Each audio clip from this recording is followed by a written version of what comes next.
Good morning children. आज हम पढ़ेंगे डॉक्टर का अपहरण। ये एक कहानी है।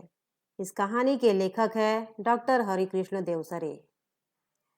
देवसरे जी ने इस समस्या की ओर ध्यान आकर्षित करने का प्रयास किया है कि वैज्ञानिक प्रगति के कारण मशीनों के बढ़ते इस्तेमाल के बड़े ही दुष्परिणाम हो रहे हैं। कहानी के मुख्य पात्र डॉक्टर भटनागर का अपहरण दूसरे सौर मंडल के ग्रहवासियों ने कर लिया है, जिन्हें विचित्र तरह का सड़न रोग होने लगा था। उस ग्रह पर मशीनें ज्यादा थी और आदमी कम। यदि उनका इलाज तुरंत न किया गया तो वहां इंसानों का नामो निशान मिट जाएगा। अमेरिका में डॉक्टर भटनागर का सम्मान हुआ था और उनके ज्ञान का प्रचार चारों तरफ हुआ। दूसरे ग्रह के लोगों ने उनके ज्ञान के बारे में सूचनाएं इकट्ठी कर ली और उनका अपहरण करने की योजना बना ली।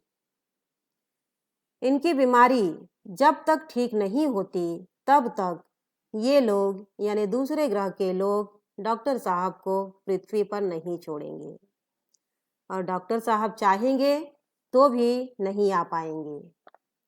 इसलिए किसी तरह इन लोगों ने उन्हें अपना संदेश रिकॉर्ड कर भेजने की अनुमति दे दी। डॉक्टर भटनागर के संदेश की सीडी प्राप्त होने पर उनके अपहरण का राज खुला है। कहानी में डॉक्टर भटनागर ने चिंता व्यक्त की है कि पृथ्वी पर रहने वाले लोगों पर प्रदूषण, जलवायु परिवर्तन आदि के जो बढ़ते प्रभाव हैं, जिनके कारण बीमारियां बढ़ती जा रही हैं, हम मुसीबत में आ सकते हैं।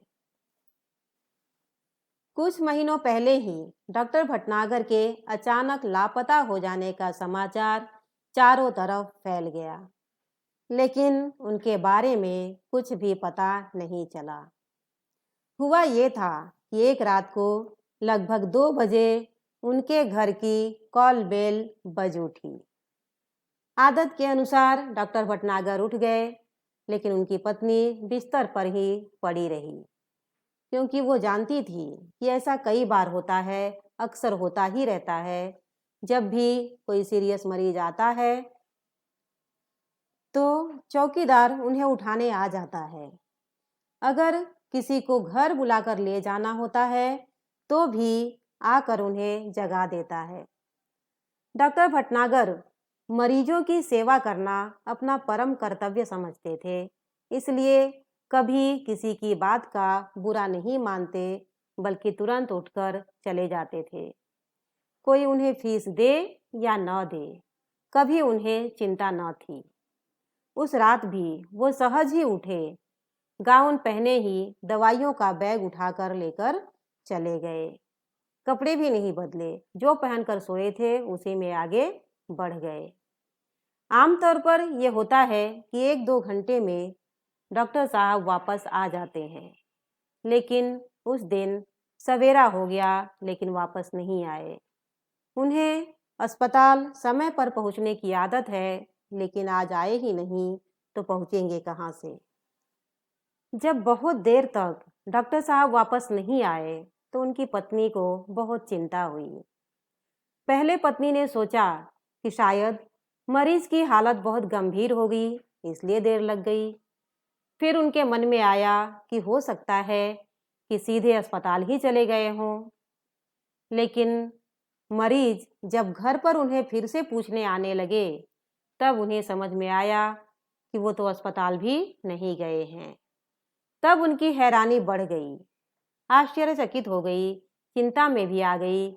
सब जगह फोन करने लगी, मित्रों से, संबंधियों से उनके बारे में पूछताछ करने लगी, लेकिन कहीं से कोई जानकारी नहीं मिल रही थी। कुछ देर के लिए वो मान बैठी, उन्होंने मान लिया कि शायद हो सकता है किसी दूर के गांव में चले गए हों, जहां से वापस आने में थोड़ा समय भी लग जाए। शाम हो गई, डॉक्टर भटनागर अब भी नहीं आए, तो मिसेज भटनागर ने पुलिस स्टेशन को फोन किया। डॉक्टर भटनागर का इस तरह गायब हो जाना पुलिस के लिए भी किसी हैरानी से कम नहीं था। चारों ओर पुलिस वालों ने भी खोज शुरू कर दी। वायरलेस से सब जगह संदेश भी भेज दिए, लेकिन उनके गायब होने का या उनके मिलने का समाचार कहीं से नहीं मिल रहा था। पत्नी खोज करने में लग गई। पुलिस को सिर्फ इतना ही बता पाई कि डॉक्टर साहब अपनी कार से नहीं गए हैं। उन्हें लेने के लिए कोई गाड़ी आई थी, जिस गाड़ी के पहियों के निशान बहुत बड़े बड़े थे। सवेरे मैंने यानी उनकी पत्नी ने बाहर सड़क पर फुटपाथ पर बड़े बड़े पहियों के निशान देखे थे। शायद कोई बड़ी ट्रक या बड़ी बस थी। मोहल्ले वालों से भी पूछताछ करने पर कोई जानकारी नहीं मिली। फिर भी पुलिस ने वायरलेस से सूचना दी कि शायद हो सकता है कहीं एक्सीडेंट हो गया हो, तो जिसे सूचना मिले, जिसे पता चले, तुरंत पुलिस को बता दे। कई दिन बीत गए, डॉक्टर साहब की कोई जानकारी नहीं मिली। चूंकि डॉक्टर भटनागर का कोई शत्रु भी नहीं था, इसलिए किसी पर शंका करना व्यर्थ था। ये समझना कि उनकी हत्या हो सकती है या किसी ने कर दी होगी, बिल्कुल ही बेकार था। पुलिस अब सिर्फ दो ही बातों पर, दो ही सूत्रों पर विचार कर रही थी कि या तो किसी गुंडे ने उन्हें छिपा लिया हो, या फिर किसी डाकू ने उन्हें अपना इलाज करने के लिए उठा ले गया हो। धीरे धीरे दिन पर दिन बीतते गए, समय बीतता गया। डॉक्टर भटनागर के बारे में कहीं से कोई जानकारी नहीं मिली। उनके इस तरह रहस्यात्मक ढंग से गायब हो जाने से न सिर्फ पुलिस वाले परेशान थे, बल्कि दूसरे लोग भी बहुत भयभीत हो गए थे, डर गए थे। यही कारण था कि डॉक्टर भटनागर के गायब हो जाने का समाचार सिर्फ एक बार पेपर में छापा गया, दूसरी बार, तीसरी बार नहीं छापा गया। कारण कि बाकी डॉक्टर भी डर जाएंगे कि डॉक्टर भटनागर जैसे लोगों को अगर कोई गायब कर सकता है, तो बाकी के डॉक्टरों का क्या होगा। समय फिर से बीतता गया, महीने बीतते गए। श्रीमती भटनागर अब धीरे धीरे निराश होने लगी। उनकी हालत अब पागलों जैसी हो गई थी। रोज सुबह उठती, दरवाजे पर आकर खड़ी हो जाती, जैसे वो डॉक्टर भटनागर के आने का इंतजार ही कर रही हो। उन्हें लगता कि बस अभी आ जाएंगे, लेकिन डॉक्टर भटनागर आ नहीं पाते थे। फिर कई महीने के बाद श्रीमती भटनागर ने दरवाजे पर वैसी ही गाड़ी के पहियों के निशान देखे। उन्हें लगा कि जैसे डॉक्टर साहब आ गए हों, लेकिन है कहाँ। इधर वह देखा, उधर देखा, चारों तरफ उन्हें ढूंढा, लेकिन नहीं मिले। तो तुरंत फिर पुलिस को उन्होंने सूचना दे दी। पुलिस की खोज जारी हो गई। एक दल घर भी आया, गाड़ी के निशान भी देखे, लेकिन पुलिस वाले भी अंदाजा नहीं लगा पा रहे थे कि आखिर ये कौन सी गाड़ी हो सकती है। उन्हें कुछ समझ में नहीं आया।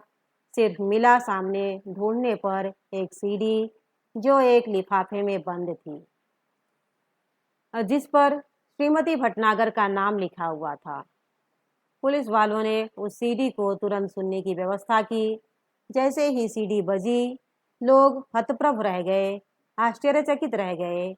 उसमें आवाज थी डॉक्टर भटनागर की। वो कह रहे थे कि तुम सब लोग मेरे लिए परेशान होगे, शायद अब मरा हुआ भी समझ लिया होगा, लेकिन मैं जिंदा हूँ, बिल्कुल ठीक हूँ। तुम लोगों से कई करोड़ मील दूर एक दूसरे सौर मंडल के एक ग्रह में हूँ। हम धरती वाले सिर्फ यही सोचते हैं कि इस दुनिया में जो कुछ भी है हम हैं, लेकिन इस सौर मंडल में, इस ब्रह्मांड में सूर्य जैसे न जाने कितने दूसरे सूर्य भी हैं, जिनके अपने अपने अलग ग्रह भी हैं। उन ग्रहों पर भी उनकी दुनिया बसी है, और वे लोग, दूसरे ग्रह के लोग, हमारी पृथ्वी के लोगों से कई गुना ज़्यादा उन्नतिशील हैं, आगे हैं। मुझे यहाँ आकर अपने परिवार, मित्रों, देश और पृथ्वी से दूर होने का दुख तो है, लेकिन इस बात की खुशी भी है कि मेरा जो भ्रम था कि इस पूरे सौरमंडल में, पूरे ब्रह्मांड में सिर्फ हम हैं, ये भ्रम दूर हो गया। मुझे उम्मीद है कि पृथ्वी के लोग भी मेरे इस बात से कुछ सबक लेंगे।